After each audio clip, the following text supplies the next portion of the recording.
¿Qué tal? ¿Cómo están, amigos y amigas de esta comunidad? En un tema que nos han pedido que profundicemos, que abordemos desde sus diferentes aristas. Eh, Hemos discutido mucho sobre estos lugares que se asientan en México y en otras partes del continente americano, de América Latina, para ser exactos, en donde se les da reposo, podríamos llamarlos así, a los soldados, a los integrantes precisamente del ejército de Israel, del aparato securitario de Israel, en donde de plano sanan, ¿no? En muchas ocasiones quiénes son sus patrocinadores, quiénes están alrededor de ellos, cuánto influyen en la figura de Donald Trump. En pocas palabras, ¿qué está pasando con este tema? Como se los comentamos en su momento, e incluso compartíamos con ustedes esta información, el medio AJ, que ustedes pueden disfrutar en sus diferentes plataformas, con la periodista Georgina Cerega, dio a conocer información importante, profunda, relacionada con este tema. Y hoy tenemos la oportunidad de platicar con Georgina. Georgina, ¿cómo estás? Gracias por acompañarnos. Gracias, Jesús, por la invitación y un saludo a tu audiencia. Muchas gracias. Oye, pues yo de entrada comenzaría por ahí. ¿Cuál es la situación que priva? ¿Qué es lo que ustedes detectaron? ¿Qué es lo que ustedes analizaron en torno a estos lugares que algunos ya de manera sarcástica les llaman los spas de los genocidas? Sí, bueno, a raíz de la cobertura del genocidio en nuestro medio puntualmente, mucho de nuestro público en América Latina empezó a pedirnos específicamente que siguiéramos a empresas o a comunidades judías que podían estar teniendo actividad vinculadas al ejército israelí. Y entonces en esa cobertura nosotros nos centramos puntualmente en esto, ¿no? En los soldados del IDF o del ejército de Israel que están siendo parte del genocidio. Y ahí hay una dificultad muy grande porque que sobre todo están intentando como cubrir las organizaciones de derechos humanos que están en el tema, que tiene que ver con, bueno, no se trata de perseguir por perseguir ni de perseguir a todo el mundo, sino puntualmente a quienes hayan cometido o se puede acreditar que hayan cometido crímenes de guerra o de lesa humanidad. Y, y esto vimos en algunos países, por ejemplo en Chile o en Argentina, que estas organizaciones denunciaron a determinados soldados que participaron en determinadas unidades del ejército israelí en ciertos crímenes y entonces fueron denunciados y con la idea de que cuando vengan a vacacionar a estos países o incluso ya con la detección de que estaban vacacionando en estos países, se pudiera procesar judicialmente contra ellos. Y entonces tenemos algunos casos en Chile, algunos casos en Argentina. No se sabe mucho porque, por ejemplo, el caso de Argentina está detrás la Fundación Hin Rayad, que es la fundación que se abre a partir del asesinato de esta niña palestina. Y ellos particularmente lo que hacen es traquear a la unidad del ejército a quien se le acusa del asesinato de esta niña. Y ahí formaron parte algunos soldados argentinos israelíes y entonces se intenta llevar a la justicia a estos soldados. En el caso de Chile puntualmente no son soldados chilenos, pero son soldados que vacacionaban en Chile y entonces estábamos siguiendo un poco estas historias y una organización pro-palestina publicó una serie como de una investigación que ellos hicieron sobre este retiro en Cozumel y nosotros a raíz de ese tip, bueno, hicimos nuestra propia investigación y encontramos puntualmente, bueno, algunas cosas que ellos decían no estábamos completamente de acuerdo porque justo en Israel se sabe que la mayoría, si no casi la totalidad de la población tiene que ser parte del ejército en algún momento porque tiene que hacer el servicio de manera obligatoria. Entonces, no queríamos como señalar a todos los que participaron del ejército israelí en algún momento, sino a los que participaron del ejército israelí en este genocidio que estamos cubriendo todos los días. Y entonces, a raíz de eso empezamos como a investigar a esta organización hasídica ortodoxa que se llama Chabad, que es internacional y que tiene casas en muchos lugares del mundo. Tiene una red como de hogares para recibir a turistas, judíos en general, de todo el mundo. Y nosotros nos centramos, en México hay muchas de estas casas y en muchos estados, nosotros solo nos centramos en una, que es la de Cozumel, porque es la que organizó el año pasado un retiro de soldados de la IDF y ha estado además organizando eventos con soldados de la IDF. El retiro puntualmente lo organizan en febrero del año pasado, en alianza con otra organización que tiene base en Panamá, pero que se dedica a hacer retiros específicamente para soldados de la IDF que hayan participado, y esto lo dicen claramente en sus flyers. Ellos dicen que hayan participado de la actual guerra. Nosotros, claro, no le decimos guerra, le decimos genocidio, pero de este conflicto han participado y que tienen estrés postraumático o síndrome de estrés postraumático. Y esto ellos lo hacen de manera muy abierta en sus redes sociales, se pueden visitar, la organización esta con base en Panamá se llama Retreat Locamim, y ellos ayudan a la organización Shabbat, o la Casa Shabbat en Cozumel, a organizar este retiro en febrero del año pasado, que son 8 días en los que vienen, descansan en las playas, que son, bueno, quienes han podido visitar Cozumel saben que son paradisíacas, y en esos días hacen meditación, hacen terapia, hacen juegos, ejercicios, juegan al fútbol, salen de fiesta y descansan básicamente. Es el plan de estos días.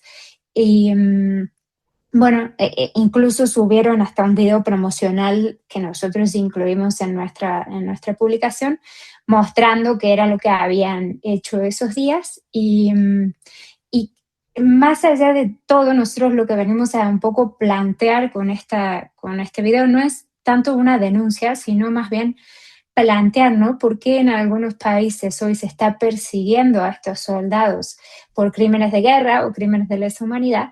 Y en otros países como en México o en Panamá tenemos estos espacios donde vienen y nadie está poniendo el ojo en aquellos posibles crímenes que hayan cometido. A eso va también, querida. ¿Qué interpretación le vamos dando a esto? ¿Una normalización del genocidio? ¿Una cuestión literalmente pragmática económica? ¿Autoridades que no les interesa lo que estén haciendo mientras llegue dinero a estos territorios? ¿Y qué peso tiene esta Fundación Chabad incluso en la política exterior del Estado israelí, del Estado sionista? Bueno, yo creo que aquí no sé si podría decir que el gobierno mexicano tiene una postura al respecto. Yo creo que más bien lo que pasa es mucho desconocimiento en torno a qué tipo de actividades están haciendo estas organizaciones que pueden estar vinculadas al ejército israelí. Sabemos y hemos tenido varios debates en México.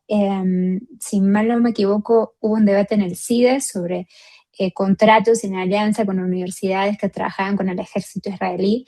Y yo creo que una vez que eso entra al foro público y empieza a conocerse qué están haciendo todas estas organizaciones, ahí es cuando la gente empieza a reclamar que haya otro tipo de posturas.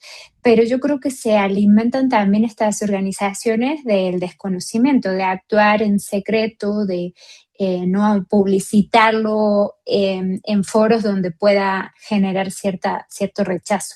Porque ellos, por más que yo decía, lo hacen públicamente, pues lo hacen públicamente y muchas de sus redes sociales están en hebreo. Entonces, yo creo que el mexicano promedio, como yo, que soy argentino, tampoco entiende el hebreo. Entonces, muchas de estas cosas no nos enteramos porque no están como a disposición y es algo también un tema del que los medios normalmente no hablan. ¿Qué está pasando con estas comunidades? No están siendo realmente investigadas. Nosotros, ¿qué pasó?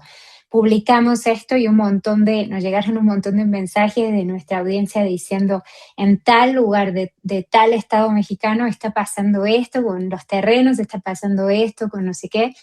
Y entonces ahí, claro, bueno, tú sabrás que el periodismo de investigación es muy lento y va avanzando de a poco, entonces hemos empezado a investigar también todas estas pequeñas cositas para reportarlas, pero yo creo que cuando sale a la arena pública y ahí la gente toma conocimiento es cuando puede empezar a reclamar y el gobierno toma o no toma una postura, pero de momento yo creo que es pronto para pedirles que respondan a esto. Pero sí alimenta como la conversación de decir, bueno, esto es lo que está pasando, esto es lo que sí sabemos que está pasando, qué es lo que queremos hacer en base a eso. Y la organización Shabbat, bueno, es una rama que tiene sobre todo mucho dinero y en diferentes países tiene diferente poder, la verdad. En Estados Unidos tienen de alguna forma una relación con el gobierno de Donald Trump y tienen también, sobre todo, mucha relación con el dinero, porque estos retiros que vemos, que organizan ellos, se organizan a base de donaciones. Entonces son normalmente grandes empresarios o referentes de su comunidad quienes salen a pedir dinero. Nosotros incluso lo incorporamos también en nuestra publicación de cómo se estaban sustentando económicamente y es a base de donaciones. Entonces, son una organización con mucha historia, con mucho poder en general, pero también con mucho poder y más en algunos países que en otros. Es donde pertenece el yerno de Donald Trump, ¿no? Si es la misma. Yo creo que tiene algún tipo de relación. No sé si podría decir que pertenece a esa rama porque no lo he estudiado a profundidad, pero sí he visto que tiene relación con Shabbat. Claro, que eso habla también de la trascendencia de la misma. Oye, finalmente, y agradeciendo este tiempo que nos otorgas, querida Georgina, esta actitud o esta forma de operar o esta estrategia, ya nos mencionabas, está en Argentina, está en México, está en varios países de América Latina, la misma gente se acerca. Tiene una visión también territorial, es decir, de avance territorial, de ir conquistando ciertos territorios, controlando otros, para un beneficio, a final de cuentas, de una forma de pensar, de una forma de ver las cosas. Pues es la pregunta que se hace nuestra audiencia y que nos hacemos nosotros también. Yo creo que es muy difícil como hoy señalar algo así. Creo que necesitamos estar pendientes y investigarlo más a profundidad, ¿no? Por ejemplo, en el caso de Argentina, nosotros varias veces hablamos de ciertos intereses que hay de Israel en la Patagonia con presencia de empresas o en las negociaciones, por ejemplo, por los contratos del agua. Bueno, en Argentina hay un largo debate sobre esto y claro, y cada vez que nosotros publicamos algo de eso, mucha gente nos sale a hablar de que se quieren quedar con las tierras, o por ejemplo, mucha gente habló a raíz de los incendios y de un proyecto de ley que presentó Milei para poder vender los territorios quemados después de los incendios. Mucha gente nos señalaba de que la intención de eso era que se compraran las tierras o se vendieran las tierras a grupos israelíes.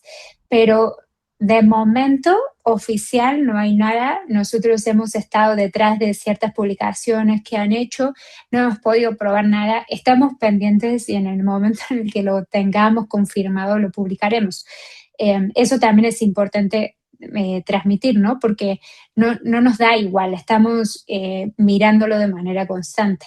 Pero bueno, esto, como decía anteriormente, requiere muchos recursos, requiere mucho tiempo, entonces es un esfuerzo que hacen en nuestro caso, nuestro medio de comunicación, por poner el ojo ahí. Mientras además tenemos que, bueno, contar un montón de cosas que pasan en el mundo y que es una actualidad bastante movida. Mi querida Georgina Cerega, yo de verdad te agradezco muchísimo esta entrevista, estos minutos que nos otorgas a nuestra comunidad de AJ para que ustedes lo sigan, por supuesto, en sus diferentes plataformas. Georgina, muchísimas gracias de verdad por estos minutos. Gracias a ti, Jesús.